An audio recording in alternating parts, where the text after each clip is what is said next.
Welcome to Technolearn Academy. In this lecture, we are going to discuss the Averageifs function. Averageifs is an Excel function that returns the arithmetic mean of a range based on multiple criteria. This is the formula for the Averageifs function. Averageifs functions require multiple arguments.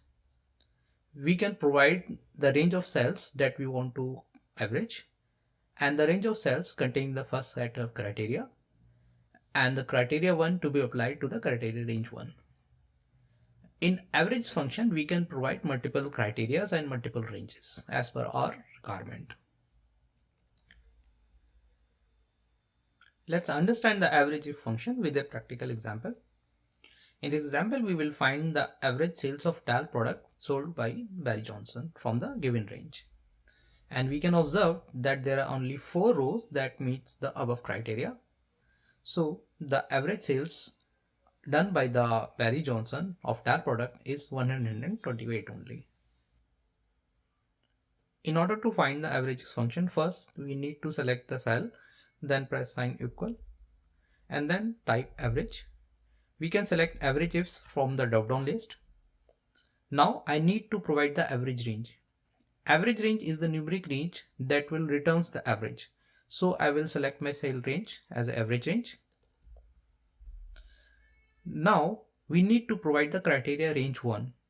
As already discussed, in averageifs function we can provide multiple ranges and multiple criteria. But one range and one criteria is mandatory.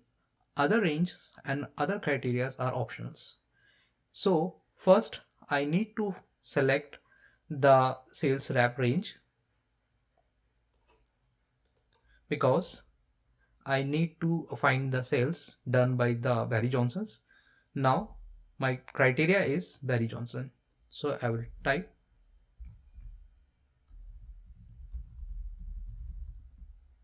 once my first range and first criteria has been selected, now I have been moved to second range and second criteria. So in this scenario, I am going to use the DAL as a second criteria.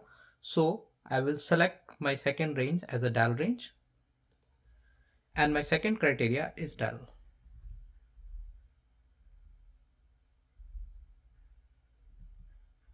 We can see that we have utilized 5 arguments, 1 average range, 2 criteria ranges and 2 criteria. So in this scenario, using the averageifs function, we will be able to find the average sales done by Barry Johnson of DAL products. Now I will press hit enter and we can see that the average sales done by the Barry Johnson of DAL products is 114 only. Thanks for watching this video.